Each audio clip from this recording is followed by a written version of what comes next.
Hello, welcome back to my channel. It's been maybe 2 months since my last upload, but that's what happens when you get caught up in finals, and I don't really have any other explanation, just been not making videos. But I am back. I think my subscriber base may have doubled since my last video, so we're now over 100 subscribers. Incredible. Thank you so much. And I now have 2 videos actually that are past 1,000 views, so that also feels really cool. Recently, my history video on Tom Ford at Gucci has taken off, you know, at least for the scale of my channel. So today, in this next installment of the maybe a fashion history series, I'd like to talk about the late Alber Elbaz. As many of you may know, Alber Elbaz passed away a few months ago of COVID-19, and the fashion world lost one of their brightest and truest personas. Whether you know all about him or you just want to learn a little bit more about the fashion world, I hope this video can give you a brief glimpse at the life and work of Alber. Today I am wearing, what am I wearing actually? This is a L'Enfant 2011 coat. This is a Tom Ford for YSL dress shirt with French cuffs. On the bottom, I am wearing some wool, simple 2004 McQueen pants. I'm just gonna take them off. And some black leather L'Enfant, cut leather derbies or darbies or Oxfords. I really don't know my shoe styles, but that's what these are, and they're really cool. So let's start from the beginning. Alber Elbaz was born in Casablanca, Morocco on June 12, 1961 to a Moroccan Jewish family. His family soon moved to Israel when he was 8 months old, and he lived in Holon until he left for New York at the age of 25. As a kid, he said that he loved drawing dresses, and his mother was concerned that he wasn't drawing more boyish things like cars or soldiers and tanks, as that was what they were surrounded by in Israel at the time. But one of his teachers convinced his mom to just let him do what he liked to do, and by the time he was ready to leave to the United States, his mother sent him off with $800 to pursue his career in fashion. Through some personal networking, Alber found a position of assistant designer at Jeffrey Bean after working in the garment district making mother-of-the-bride dresses for a few years. Bean, who was one of New York's most famous and loved fashion designers by the 80s, took in Alber and rescued him, and for 7 years, Alber worked alongside Bean as a mentee. Alber said his time there was amazing, and he was taught that there is a body in between the front of a sketch and the back of a sketch. He also said that Bean taught him individualism and how to mix the surreal with the real to create the fantasy that fashion should be. After his time in New York in 1997, Alber moved to Paris as he took on the head designer position at the label Guy Laroche. I don't actually know how to pronounce that, I'm really sorry. His 4 seasons were very well received, and after that short stint, he was hired by Yves Saint Laurent and Pierre Berger to be the head of Pret-a-Porter for the YSL brand. This move was made as Alber was expected to take over the company after Saint Laurent's imminent retirement. Sadly, after only 3 seasons, YSL was actually sold to Gucci Group, headed by Tom Ford at the time, and Alber was fired in early 2000. As much praise as I have for Tom Ford and his prime era at Gucci and YSL, him and Alber Elbaz could not have been more different. Whereas Tom Ford embodied the sexy, sleek, and grandiose nature of the 90s, Alber was much more artistic and colorful. Alber was quoted in an interview for the New York Times saying, "I don't know if I'm making sexy clothes. I don't know what is the definition of sexy." However shocking this departure from YSL was, it paved the way for Alber to join the oldest French fashion house, L'Enfant. Alber is now famous for his 14-year tenure at L'Enfant, as he reshaped, retooled, and reinvigorated, tastefully, the century-old house. His style was often described as classic with a twist. He was inspired many times by the 1920s designs from L'Enfant's history, and he made classically feminine designs with silk cocktail dresses, livable yet stylish workwear, and more.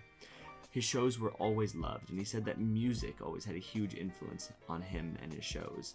He ranged from hard rock to Bach and Beethoven to inspire him as well. Although his clothes and shows were filled with celebrities like Nicole Kidman, Kate Moss, Chloe Sevigny, Sofia Coppola, Karlie Kloss, Miranda Kerr, and more, Albert was never one to step into those social circles.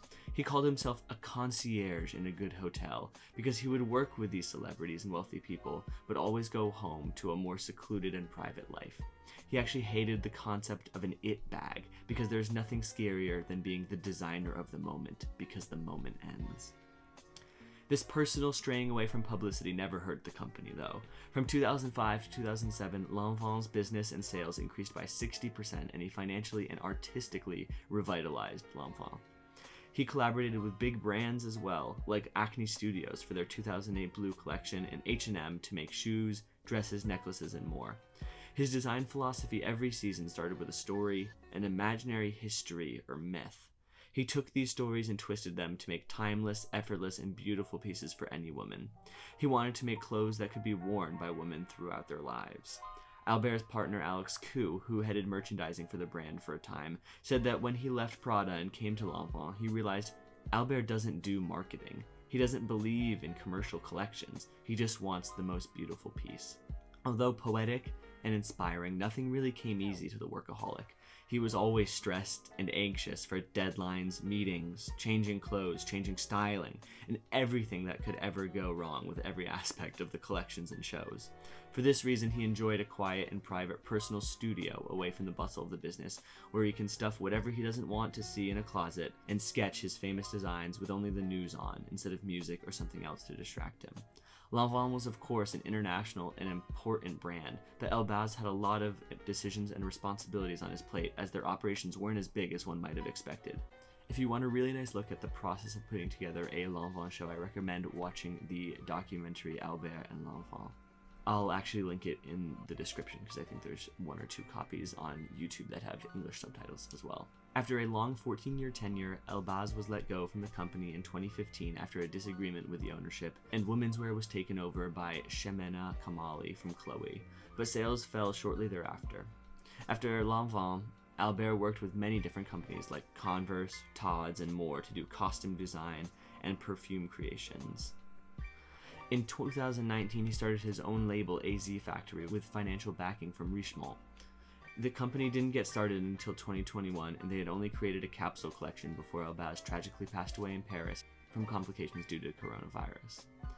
Alber Elbaz's legacy will carry on forever in the fashion world, and he was a bubbly personality and bright star that everyone adored. His designs were always timeless and smart, but it would be difficult to place his most famous moments or designs or pieces.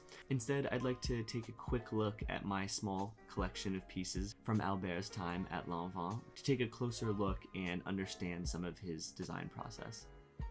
I'm going to be showing the look on the runway, or at least the collection the clothes are from, in the top left, the details and close-up shots on the bottom left, and me wearing the clothes on the right.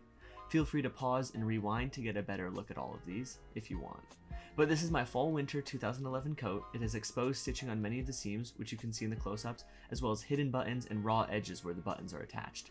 It is fully lined and made of an interesting mix of wool, polyamide, and silk.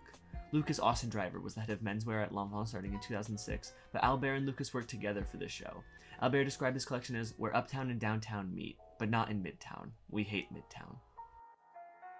This is a very special piece as it's from Albert's first collection with L'Enfant, fall-winter 2002. It is a long cardigan or coat made of alpaca, lamb's wool, and polyamide. It has heavy metal buttons that are attached to the garment via a long ribbon, and the inside of the buttonholes has a thicker ribbon as well that both drape down the whole length of the coat to maybe add some movement. It has exposed seams and raw, frayed edges, which was a common trait for Albert's designs.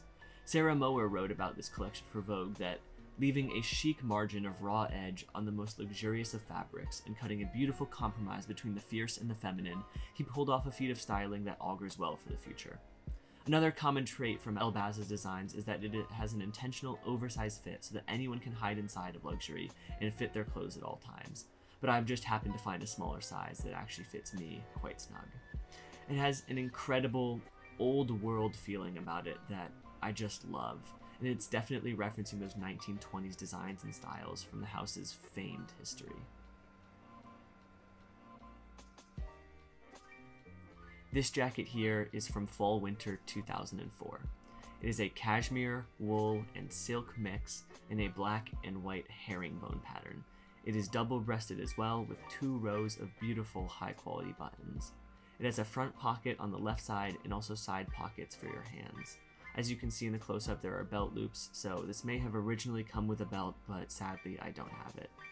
All of these features though really add to the usefulness of the jacket, and it is simultaneously stylish, utilitarian, and luxurious. Once again, we see raw edges and an easy wide fit that isn't necessarily meant for my figure, but the sleeves are quite cropped on me as well and are supposed to be full length on the intended wearer.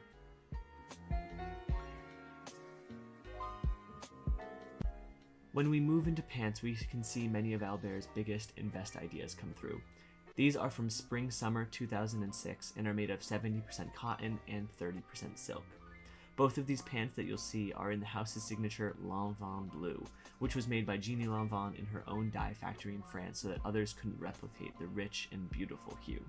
These pants have an elasticated band all around the waist to help keep you cinched in and looking good before and after your dinner plans. The pants also have exposed zippers, which Alber repeated many times in his tenure, which help close the waist, but also can be undone at the ankles to create a split hem design and add another dimension to the garment. The fabric itself is thick and quite soft to the touch, which adds to this idea of classic with a twist, as we see these classic and luxurious fabrics and patterns used with modern flares.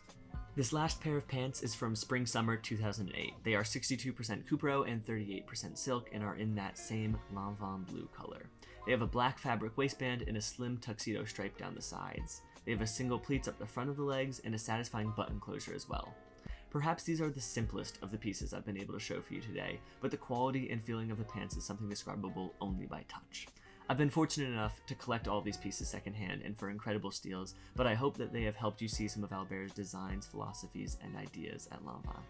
Coming up in the next few weeks, I'm going to probably do actually another pickups video, and on top of that, I think I'm going to be doing another video with the albums as outfits. I thought that was really fun, and although it's probably my worst performing video, I know a few of my friends really liked those.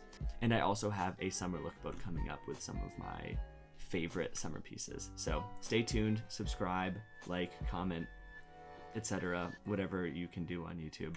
I would really appreciate it. Hello, this is me editing, and I just realized that I didn't actually record an outro. But yeah, stay tuned for everything like that I just mentioned. And yeah, thanks so much for watching. See ya.